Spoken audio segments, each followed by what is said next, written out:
Ano ang second topic natin, mga kochero? Simple-simple lang naman. Kasi, di ba, 2 days ago, nagkaroon ng pagbalentong. Nagbale-balentong si Shi Digong. Bale-balentong si Shi By the way, meron na bang sumagot doon sa mga pagbalentong ni Shi Digong? Nagsalita na ba yung Department of Interpretation and Explanation of the Dutertes? Wala pa ba? Si DIED? Ano sinabi niya? Kay Kibs. Kay Kibs. Art of War. Ganun ulit. Master strategist, political genius, art of war, si mahal naming Pangulong Duterte.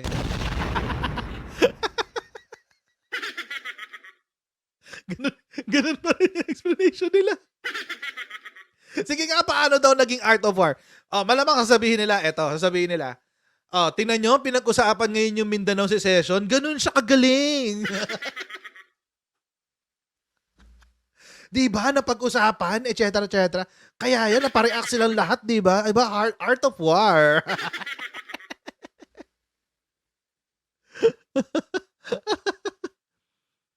Pinayuhan daw sila ni Mayor Rama na limit ang PI. Okay. Okay. Natural lang daw ipagtanggol ni Digong si Sara. Okay. Kala ko yung sinabi nila na napag-usapan. Kala ko yun yung palusot nila. But anyway, pag-usapan natin itong pagbale-balentong ngayon ni Shi Digong. Kasi, alam nyo mga kochero, they will deny to death na nagkamali sila. I-deny nila yan. Walang aamin. Walang aamin na bumalentong si Digong. Yan ang dyan. Yan ang sinasabi nila sa GC. Malamang. yan ang sinasabi sa GC nila. Walang aamin na bumalentong si Digong, ha? Ito ang script natin. Ganun lang yan. Ganun lang kasimple yan, guys. So, malamang sa malamang, wala talagang aamin sa kanila. But, mga kochero, in reality, balentong si Shi Digong. Balentong talaga. Lalong-lalo na, mga kochero, doon sa mga inakusa niya kay PBBM. Balentong. Kung si PBBM, balentong, si Shi Digong, hari ng sablay. Anyway, bago tayo magpatuloy mga kochera, mag-shoutout muna tayo sa mga kaibigan natin sa Sendwave. So kayo ay nasa US, UK, Canada, Italy, France, Spain, Ireland, and Belgium, may pwede na kayo magpadala na inyong mga remittance sa Pilipinas nang wala pong remittance fees gamit ang Sendwave. Ang gagawin nyo lang ay i-download ng Sendwave app, gawa kayo ng account, ilagay nyo ba ang account details nyo dyan at pwede na kayo magpadala sa Pilipinas, sa GCash, sa mga bangko at iba't ibang mga pawn shop din sa bansa. At kapag ginamit nyo pa kayong promo code na Coach Jared, makakakuha kayo ng karagdagang $20 free credit. Yan. Kaya gamitin na si Sendwave for all of your remittance needs. Okay. Ako ang hari ng sablay. Ito kasi yung sinabi. Balikan natin. So Duterte backtracks on drug claims versus Marcos. Napag-usapan na natin ito na isang beses. Napag-usapan na natin yan. Tsaka yung Mindanao Secession. Yun yung matindi, guys. Yung Mindanao Secession. Kasi, solid na solid siya dito sa Mindanao Secession. Sabi niya. Yan. It has always been the dream of some people to be independent, sabi. Pero if it causes a rupture in our entire system sa Republika, I will not go for it. Meaning, I will not go for a force carving Mindanao out of the Philippines. I do not want my country dismembered. I do not want a part of my country taken away. I do not want my country to be disturbed physically, even the slightest. It goes for Luzon. Wala na, tapos na yun. It goes for Luzon hanggang Kulo. Sabi niya. Panoorin natin yung buong statement. 5 minutes lang naman to. That was a legit dream of the old, yung taga Mindanao. You know, because Mindanao is a frontier country. It is not inhabited by originals except the natives and the Moro people here. So, yung dream of separate, looking at a certain place, like my father and mother, migrating toward an island called Mindanao for a better future for the children. Yun yun ang dream. It is always the dream of some people to be independent. Pero if it causes a rupture in our entire system sa Republika, I will not go through. I will not, meaning I will not go for a false carving out Mindanao out of the Philippines. Are you saying now that it was just a beginning or a beginning? I am not saying, I'm not saying any different really actually. Ha? Kasi wala namang Ano, I'm not saying any different. Wait lang balikan natin yung mga sinabi niya before. Balikan natin yung mga sinabi niya before. Ito yung unang-una. Ito yung sa unang-unang press con. Ayan, alam mo yung una kasi yun yung background kulay pula tapos andyan si Alvarez. So ito yung unang-una. Okay, anong sinabi niya? Sabi daw niya wala raw siyang binabacktrack eh. Balikan natin. Sabi nung February 2, 2024, due to huge disappointment on how the past and current administrations, syempre exempted yung administrasyon niya, use the resources and taxpayers' money, former President Rodrigo Duterte revealed plans to revive the Mindanao Initiative. Mindanao Initiative is the Mindanao Secession. Sinabi niya yan. During a press conference at the Grand Menseng Hotel in Pichon Street, Davao City, on the evening of January 30, Duterte said he wants to regroup the Mindanao leaders. Ayan, no? Ayan, no? He wants to regroup the Mindanao leaders to be led by former House Speaker and current Davao del Norte 1st District Representative Pantaleon Bebot Alvarez to push for the Mindanao Initiative. Sa'yo nang galing yan eh. Wala namang ibang nakaisip niyan, ikaw lang, si Digong. Sa'yo lang nang galing yan. Wala kaming alam dyan. Ikaw lang may gusto niyan. Kayo ni Alvarez. Kayo ni Alvarez sa totoong buhay. Oh. Though he did not clearly explain whether it is a political party or a movement, the Mindanao Initiative's purpose is for the island of Mindanao to secede from the Republic of the Philippines. Pero sabi niya kanina, wala rong pagbalentong na naganap. Sabi ni Digong, ni Shi Digong, ito ang last namin. Si Bebot Alvarez, ang pinapadala ko, siya ang pinakauna nagpalakad ng mga papel. So naglakad na, nag-ipon na siguro to ng mga survey o pirma-pirma about the desirability of Mindanao seceding from the Republic of the Philippines. I think before UN, where you would gather their signatures from all sorts in Mindanao, magpirma, verified under oath, in the presence of so many people, we signed that we want to separate.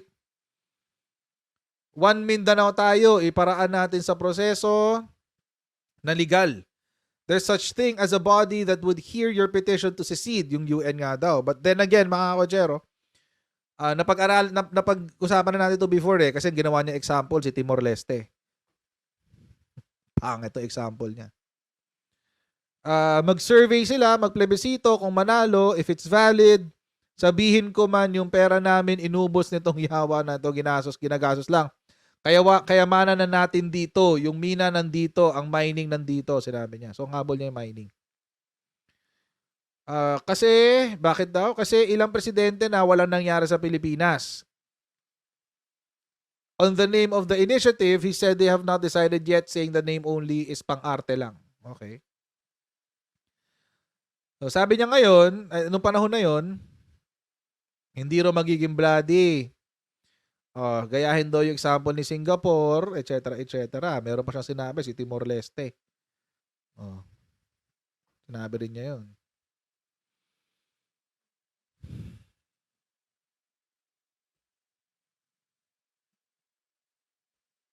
So, yun yung una niyang sinabi. Tapos ngayon, bigla na niyang binawi. I'll posit a theory kung bakit bigla niyang binawi. Maya-mayang konti lang. Baka nyo lang, maya-mayang konti. Pero I'll posit a theory kung bakit bigla niyang binawi. Tapusin na muna natin itong video. When you made the ball, there were of course reactions. Well, I said, sinabi ko, You're saying that now because give us a better deal for Mindanao. Well, if you study history, Mindanao has always been a poor relative vis-a-vis with the entire country. Ang Mindanao noon, released for so many years, consistently the lowest in getting public funds for our structure. So, nung presidente ka, hindi mo naisip yan. Sabi kasi ni Shea Digong, for a number of years, si Mindanao daw nakakuha ng pinakamababang allotment ng budget. So, nung panahon mo ba exempted? Is the Duterte administration an exemption doon sa pagbibigay ng mababang budget? Baka nakalimutan ni Shea Digong, naging presidente siya. Baka lang. Kaya tayo pinakalate at noon. And that was to compare. Kaya it fueled the revolution. It encouraged people, and some Christians joined the more people in clamoring for independent Mindanao. Klaro yun, especially the earliest settlers dito. Na dumating na ang panahon na lang, maganda na ang road network na sa Mindanao. Baka ng kamunoy no, Rocky Road. Sa ice cream lang yan. Hindi yan pa no? Hindi lang talaga nahati. Because the influential leaders, and even the national leader, president, so respect na. Parang tayo na nakatsamba na sa panahon na yun. Karoon na ng presidente dito. Ano naman, there was never a radical change. When I will be frank with you, everybody, when I became president, there was never the slightest moment that I was thinking of placing the interest of Mindanao over the top of the entire needs of the entire country. Kung ano lang sabihin ng economic planners, at ano lang sabihin ng mga Department of Finance and everything, at kumahin muna natin ito. Because I am not prescribed as anybody else. I might be a lawyer, good in memorizing. I'm not memorizing. Pero to be an enterprising thing about government, I do not want my country dismembered. I do not want a part of my country taken away. Balentong. I do not want my country to be disturbed physically, even slightly. It goes for Luzon, Lugao. Balentong. Ay, nako. Diyos ko. Bakit ano ba yung mga ibang sinabi ni Digong? Tactic lang yan, tactics. Tactics lang yan eh. Di ko naman sineryoso yan eh. Paano? Napahiya na. Kaya sabihin, tactics. Di ba? Sino maniniwala sa ganito? Masyadong bisto eh. Masyadong obvious yung... sabi niya, don't take the Mindanao secession remarks seriously. It was just sarcasm and a tactic. Because if you don't act like those from Manila, it's like kicking their feet. It's like kicking their feet and saying that you are not the only Filipinos here.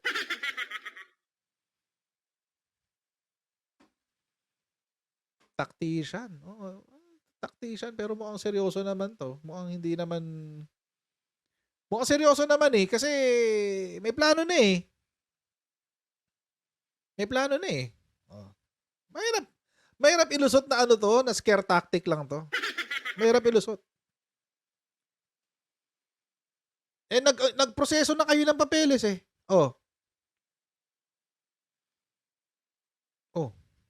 Nag-ano na kayo eh, nagproseso na kayo, di ba? Sabi niyo nag-ikot na si Bebot Alvarez.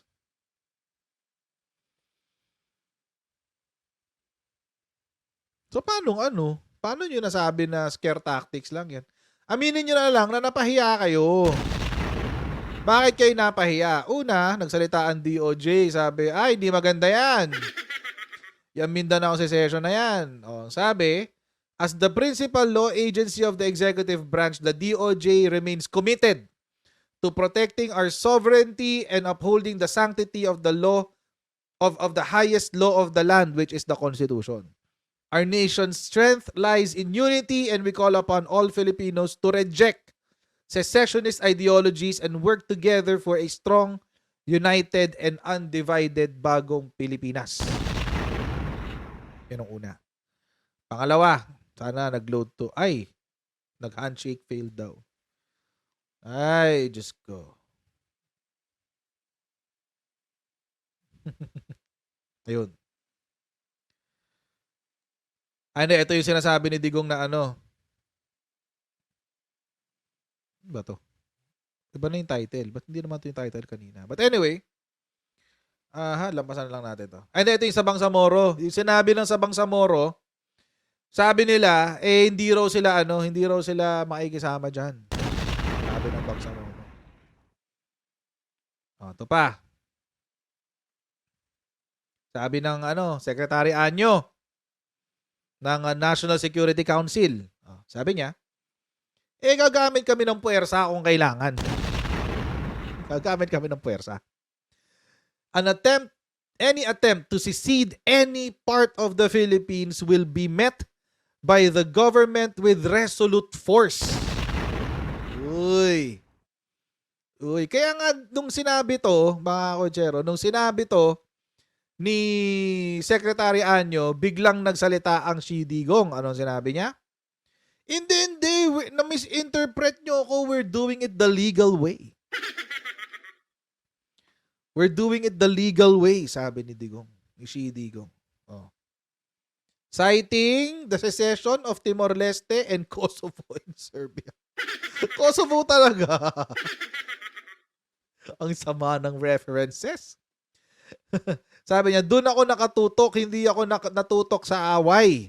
Sabi niya. Mediocre reactions daw yung sinabi ng ating security sector. They thought that if you want to secede, it's going to be war. No, we are doing it in a legal way. So, ayan. Tapos may paganto pa siya. It is not against the Constitution. It is outside the Constitution. Tingnan niyo yung play on words ng political genius, master strategist, art of war. Kasi di ba, lawyer siya. Kailangan, specific yung paggamit niya ng salita. Lawyer siya eh. He has to be precise. It is not against the Constitution. Hindi ito laban sa Constitution. Ito, labas dito ang Constitution, sabi niya. It is outside the Constitution. So, if it is outside the Constitution, edi, it is unconstitutional. Kasi hindi siya covered ng Constitution natin eh. See? See the play on words? Seryoso sila sa pang-uuto, guys. Akala nila kaagatin ng Pilipino. Eh, hindi kinagat. Lalo na, nung nagsalita si PBBM, Mindanao secession is doomed to fail. Pak! Oh, wala. Hindi nakuha ang suporta ng presidente. Paano niya makukuha ang suporta ng presidente? Eh, kawirduhan nyo. Kawirduhan nyo. The new call for a separate Mindanao is doomed to fail for it is anchored on a false premise, not to mention a sheer constitutional travesty. It is a grave violation of our Constitution. Hindi ito ang bagong Pilipinas na ating hinuhubog bagkus ito ay pagwasak sa ating bansang Pilipinas. It's true. Oh. The Constitution does not recognize the right to rebellion. Kasi yun lang talaga yun, yung secession na yan. Rebellion talaga yan. While our criminal laws punish it. The government has sternly enforced these laws to the letter and the spirit, and this administration will be no exception. Uy, may pagbabanta. May pagbabanta si Presidente. Nasabi, we will continue to defend from any threats, external and internal. We will not allow even an iota of suggestion of its breaking apart. Ay, patay. Seryoso. Seryoso ang pagbabanta. Kayong makulit dyan sa Mindanao. Kayong makulit dyan. Kayong makulit dyan sa Mindanao. Yun ang basically sinasabi ni PBBM dyan. Pero kung wala pa rin itong bigat para kay Xi Digong, well, alam naman natin walang bigat yan kay Xi Digong. Siguro naman, yung 53 na Mindanaoan lawmakers na tinanggihan siya, siguro may bigat naman to. Taga Mindanao to mga to eh. 53 yan. Napakarami yan. Those are 53 legislative districts. Ang tinanggihan siya. May bigat yan. May bigat yan. Lalo na sinamahan pa sila ng BARM. Wala. Ubus talaga kayo. Wala kayong kakampi. Wala kayong kakampi dyan. Kaya tinigil ni Xi Digong. Hindi. Wag na. Out na tayo dyan. Hindi umubra. Hindi umubra yung bluff natin. Wala. But I don't think it's a bluff. I think seryoso sila. Umaasa sila na susuportahan siya ng buong Mindanao. Kasi taga Mindanao siya eh. And sa surveys ngayon, basta kapag sa surveys, pag Mindanao ang survey at gusto kaya mataas si VP Sara sa mga surveys is because of the Mindanao vote. Sa mga surveys. Hakot niya buong Mindanao eh. Tsaka Visayas. Sa mga surveys. It is what it is. Ganun talaga. So iniisip niya siguro, magta-translate din yun sa ibang lugar. Hindi natin alam. Baka mamaya, kaya mataas ang score ni VP Sara dahil hindi pa siya nag-out masyado sa kanyang pagbatikos kay PBBM. Hintayin nyo. Hintayin nyo mag-out si VP Sara, mararamdaman nyo yung pagbagsak niya sa mga score niya. Hintayin nyo. So ngayon biglang hindi, scare tactics ko lang yan. Tactics lang yan. Tinatakot ko lang yung mga taga Maynila kasi hindi nyo pinapansin ng Mindanao eh. Hindi nyo pinapansin. Wala, tinatakot ko lang kayo, kinagat nyo naman. Excuses lang napahiya. Pwede naman mag-sorry eh. Pwede namang sabihin na, okay, nagkamali ako. I made a mistake sa mga statement ko.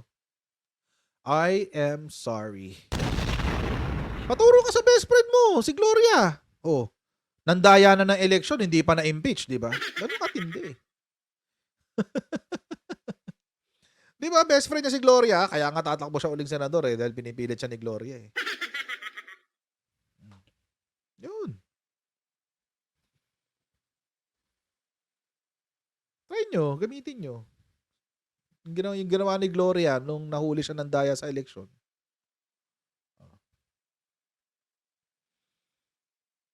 Di ba? Mag-sorry na lang kayo. Mag-sorry kayo sa taong bayan dahil ginugulo nyo ang taong bayan.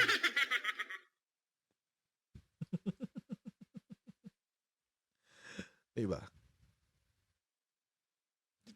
Di ba? Mag-sorry kayo sa taong bayan dahil ginugulo nyo.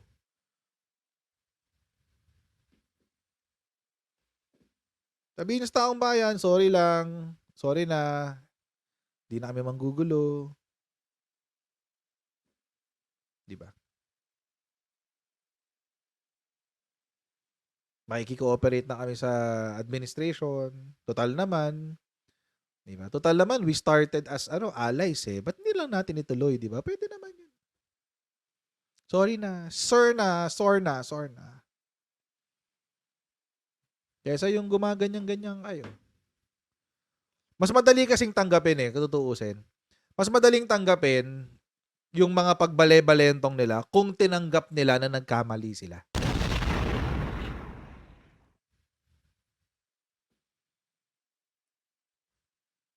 Diba? Bago kayo nagbale-balentong, dapat sinabi nyo muna, sorry po sa mamamayang Pilipino. Dahil ginulo namin ang mga isip nyo. It is just part of our politicking. Tapos, ngayon po, na-realize namin ang pagkakamali namin, we want to make the correction. Ito na po ang aming posisyon. Mindanao Secession, we are doing away with that. Sorry na tinawag namin si PBBM na addict. We apologize to his supporters. Ano masama doon? Wala naman. Baka alam nyo mga kotsero, ang Pilipinas, ang mga Pilipino, by culture, we are very forgiving. We're very forgiving, tayong mga Pilipino. Nag-work nga kay GMA eh. Ninakawan tayong lahat ng boto eh. Hindi pa ako bumoboto na ng panahon ni GMA. Pero kayo, ninakawan kayo ng boto. Panahon nga ni GMA, ninakawan kayo ng boto na forgive nyo eh. Diba? Tayo mga Pilipino, we are very forgiving. Alam naman nila yan. So, ewan ko lang. Para sa akin, that's the better strategy. If they wanted to be in the good graces again of the Filipinos, yun yung dapat nilang gawin. Sorry na po kasi tinry namin mag-disturb eh. Tinry lang naman namin kung makakalusot. Sorry po. Babawi kami sa inyo. Buuin uli natin ang unity. Pero papakabait na kami. Pwede naman. But, what do you expect from these people? Diba? What do you expect from them? Anyway. So, yun. Yan ang ating shaken topic. Bale-balentong boys. Balentong yung disappointing son, si Pacquiao. Balentong si Shidigong. Ito namang isa, bumalentong, taga-Australia naman. Ang layo nitong bumalentong na to, guys. Actually, ayaw niyang bumalentong kaso binalentong siya ng mga kasama niya. Binalentong siya ng mga kasama niya, guys. Walang nagawa. Ayun. Anyway, so ayan mga kotsero, hanggang dito lang po muna tayo sa ating live stream for today. Huwag niyo pong kalimutan mag-like, mag-share, at mag-subscribe sa ating Coach Jared YouTube channel. And pa-follow na rin po tayo sa ating Facebook page para laging updated. And I'll see all of you in our next Coach Jared Live. God bless. See you next time. Bye!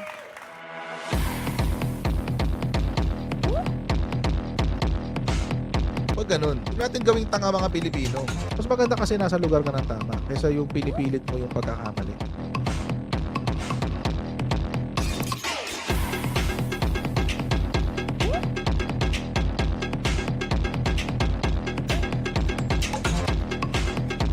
Are they willing to go that far? Hindi makakalimutan ng Pilipino yan hanggat di nasasagot niya.